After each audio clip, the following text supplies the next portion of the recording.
look at this. Look at the front page of today's paper. This is what I'm telling you about. This kid. Dad, that's page 23. You folded it over. Well, when you fold it over, he's on the front page. This is the kid I was talking to you about last night, Ben. He broke and entered the home of this elderly couple. Yeah. He tied them up and wrote all over the walls using a permanent marker.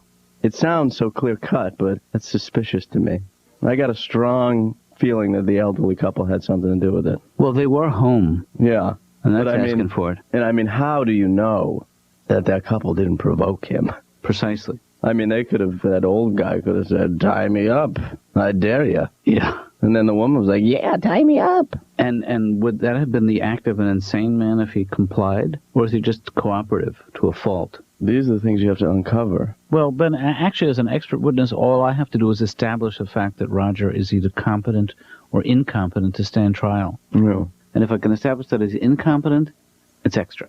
How did they get you? I mean, you've never done this before. I've never. Don't they have those people, those charlatans who get paid to do that? Well, I guess this lawyer felt he wanted to go a different route, and probably the charlatans were not available.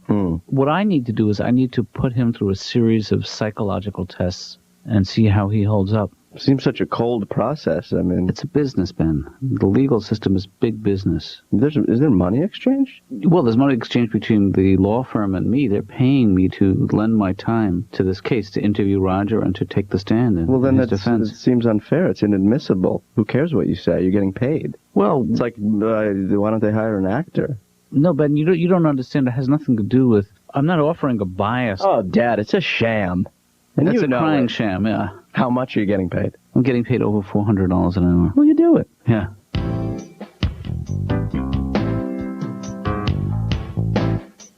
You know, the defense in this case is maintaining that this kid Rogers, his name, was criminally insane. Yeah. You know, that's something that I've yet to establish for myself, because I'm going to be interviewing him later on. Here?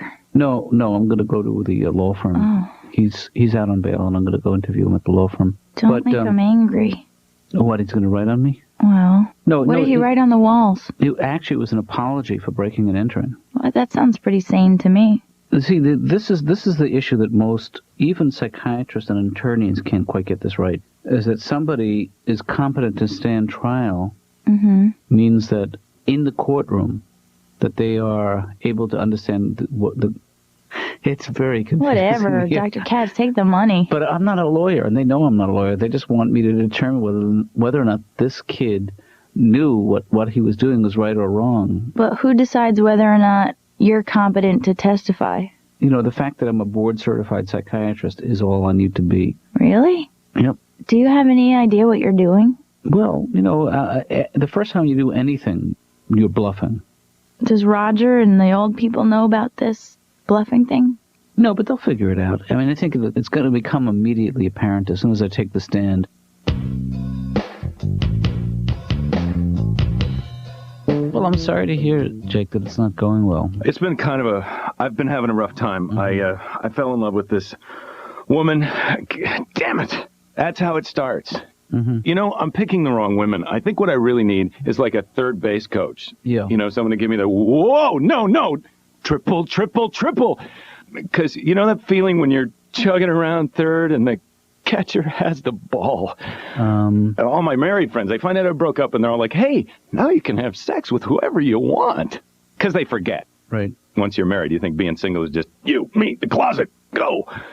And I have to straighten them out. I say, yeah, I can have sex with whoever I want except for people I don't know and people who are in relationships and people who give me the creeps and people who I give the creeps to and men. So pretty quick, we're down to my ex-girlfriends.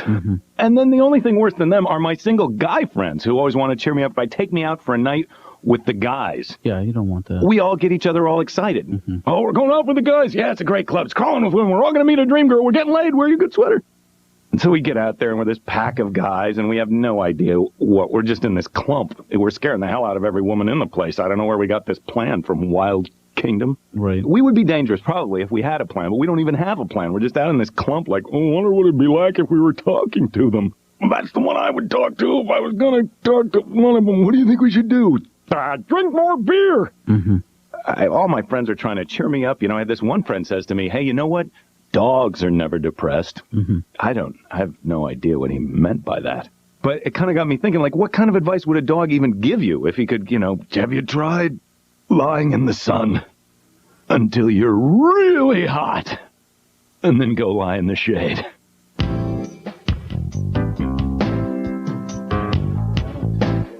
You guys are familiar with the case. It's sort of this kid Roger, who's the defendant, Right. is accused of tying up an elderly couple. Oh, yeah. And writing on their walls with a permanent marker. First of all, I'm not allowed to discuss the details of this case. You just did. What do you mean? But his phone number, if you want to ask him directly. 555. But he claims that his writing on the walls was an effort really to interpret what they were trying to say to him, the elderly couple that he had tied up. What did he write? The first thing he wrote was, Oh, you are really sick. Yeah. So why wouldn't you rather be on the other side of this? On the side of good? I'm not on one side or the other. I'm on the side of the truth, Judy. Who's Judy?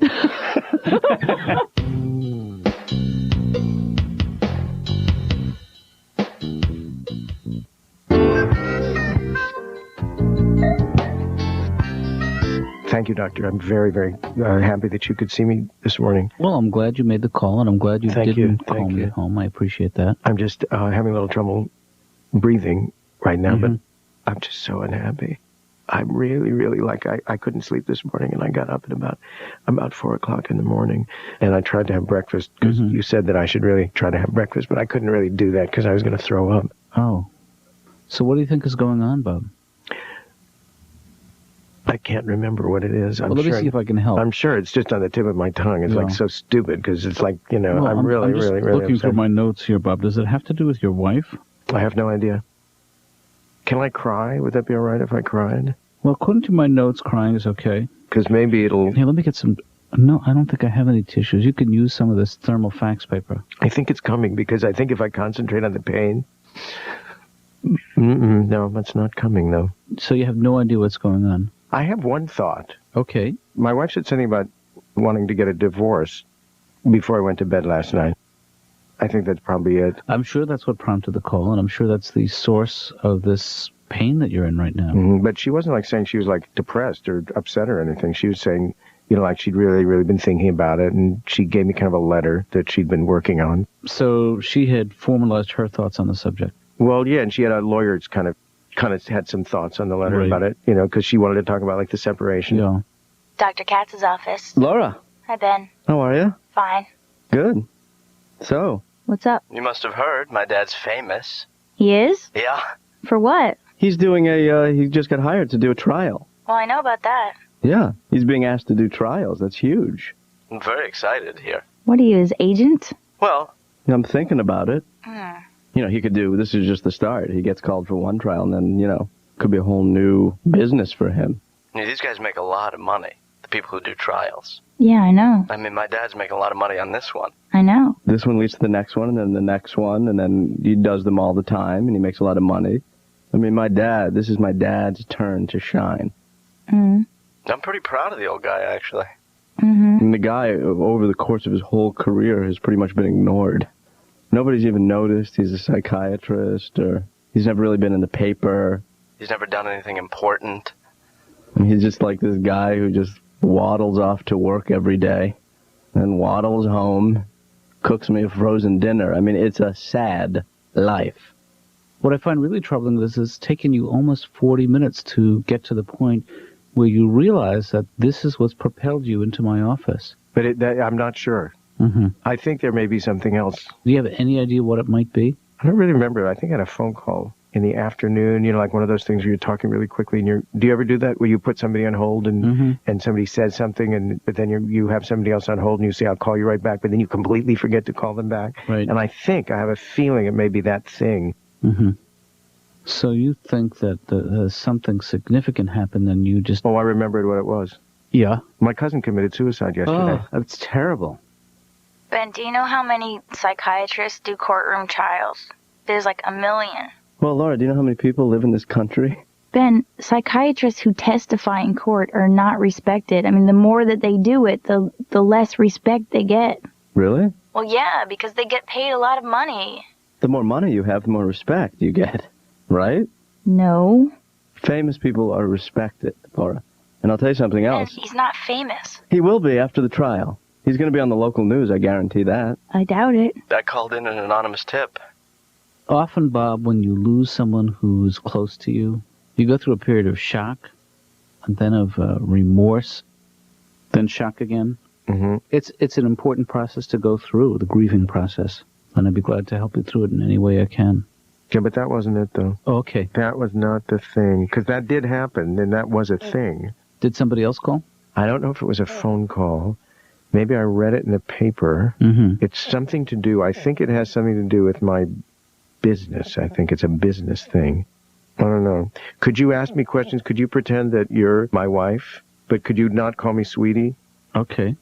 How was your day? It was okay. Did you really have a good day? I don't think so. I think something happened. What happened, honey? I got a call from the bank. That's what it was. I got a call from the bank. Oh. My broker called me, and the bank had to call, too, and they both had to be on the phone with me because I lost about, oh, my God. You lost some money? Yeah, I lost a lot of money. Well, that's terrible. Yeah. Well, thank God we don't have kids. Oh, wait, we have kids.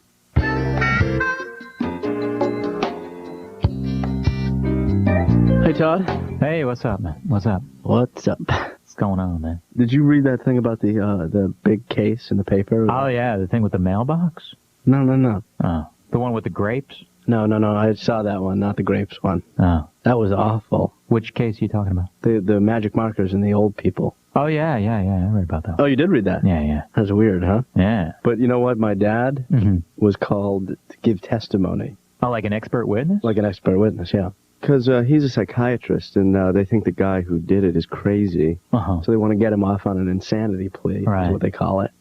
Oh, so your dad's like this hired gun now?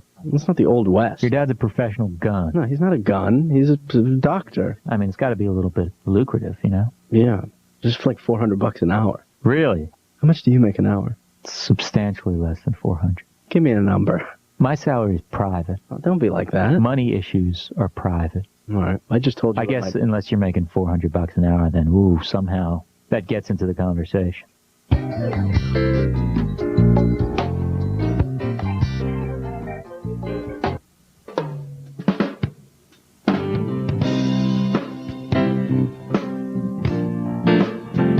You know, Ben, what I'm involved in is called forensic medicine, and it's where the medical world and the legal world intersect. Whew, Dad. Yeah.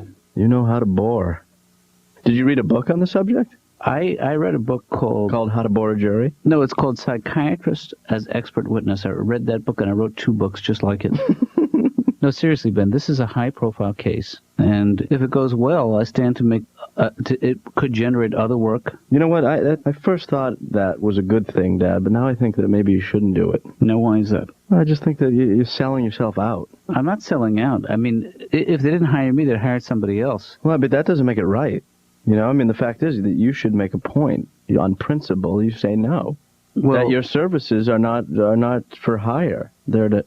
Oh, wait a minute. What about your patients? They pay, right? Yeah, but this is somebody who's buying my point of view. Well, I know. That's the point. I mean, I think that's what's wrong about it. Well, that's why I have made it very clear to the law firm that my testimony is going to be based on my objective interview with Roger. But let's say you don't believe he's criminally insane after you meet with him.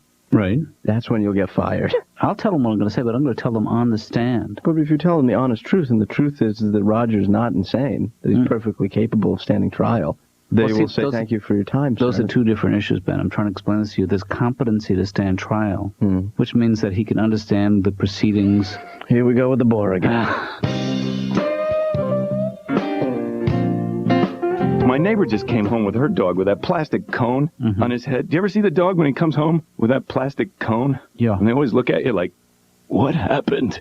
And you have to tell him, well, you were the one who wouldn't leave his ass alone. I tried to warn you.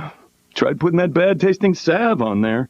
I think that salve is really just a practical joke the vet is having with you. I don't even think it has anything to do with the dog. He's just here, rubbed us on his ass. All right. Twice a day. Aw. I mean, I feel like it's got to be a racket once you find out how it's supposed to work, right? You know that salve. You know what I'm talking about, right? That salve. Right. You put it on the dog's stitches or his butt, supposed to keep him from licking, right? Mm-hmm. The vet says he won't lick the salve because the salve tastes bad to the dog. Hello? He's already licking his ass. What could that salve possibly taste like? Worse than ass flavor? Our brains are not big enough to imagine a flavor like that. No matter how it tastes, the dog's got to be thinking, well, you can still kind of taste the ass through it a little bit. It's not that bad.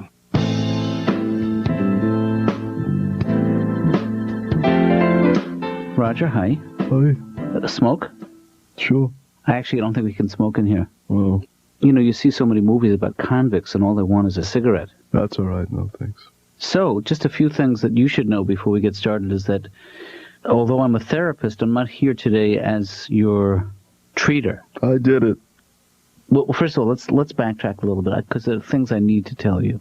Okay. I have been retained by the firm that's defending you. But you need to know that anything you say to me can be used in a court of law. It can be used in a deposition. It can become part of a folk tale. Uh-huh. Also, you need to know that if at any point you need to urinate. During? During what? I don't know. During the trial. No, I mean during this interview. Oh. Hey, let me ask you something, Roger. And this is, do you know, and this is really what is at the core of this trial, the difference between right and wrong. And do you have a favorite one?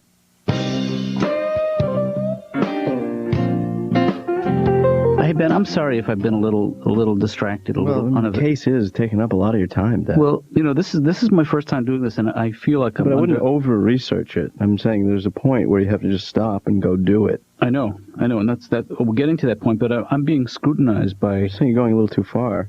Why is that? Well, I mean, how many times are you going to read the Constitution? Ben, it's a kind of made your point. You pick it up, you can't put it down.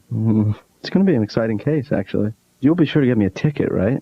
No, actually, this is not open to the public. This is a closed hearing, Ben. Said all courts are open to the public. Not this one. You're lying, aren't you? No, I'm serious. Look. Because you don't want me to go. I'd love for you to come. It says right here, no, Ben can't come in. So are you nervous or? I'm feeling a little nervous. I'd like to show you. Can I show you what I have in mind to wear?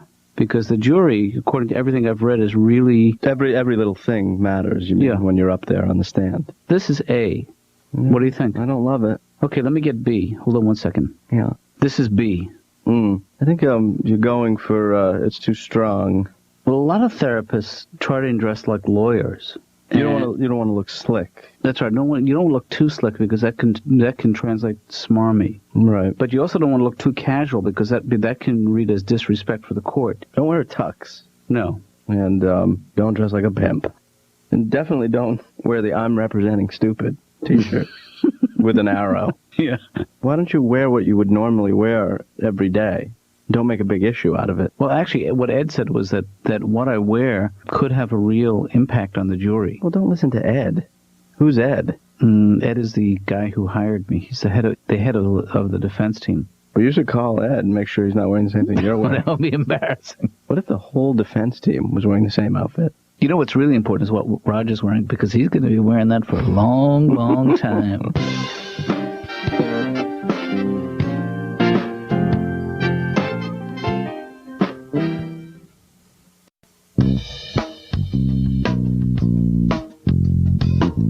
Dad, how did it go? I think it went well. Well, what did you say? Well, I was asked if Roger is competent to stand trial, and I said no. Yeah, and then what? And then they said case dismissed.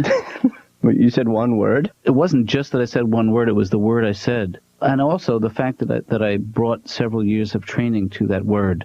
Well, Dad, I mean, you've always been a master of brevity. My feeling was the longer I stayed up there, well, yes, I'm getting paid by the hour. Thanks a lot. You just lost us $400 with your one-word answer. Yeah. What happened to Roger? He's coming over tonight, actually. We'll have a little post-trial celebration. Tie-up party? No, Roger, he couldn't have been happier. Yeah, well, I mean, what happened? Well, he's going to spend some time in a maximum security mental facility. Yeah, they found him insane. I presented a case that not only wasn't he competent to stand trial, he wasn't available that day. Dad. I'm sorry. Was the elderly couple there? The elderly couple was there, and they made a very emotional plea for his freedom. Oh, really? They supported him? They supported him. They said, if you're ever in the neighborhood, we'd love to have you over. Dad, congratulations. Well, thank you. But I'd love to read your transcript when it says the Dr. Katz expert witness, in quotes, no.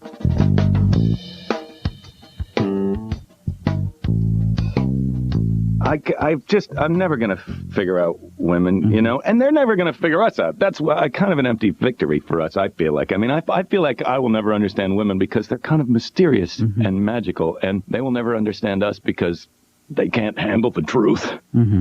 My friend just came up to me the other day, and she was all freaked out. She's like, Jake, I don't understand. How could a man want to have sex with a plastic doll? And I said back to her, well, it's not Plan A. And, those things, if you take the cumulative effect of those things, Bob, there's a divorce, there's the suicide. Mm-hmm. But you want to know something? Yeah. I have a feeling it may be, I have another issue, I think. But I have to remember to send fruit. That's very important. Well, is it about the money? I think that's not the actual issue, although it probably is like an adjunct issue. But I'm not sure that that's the core thing. It's kind of coming back to me now.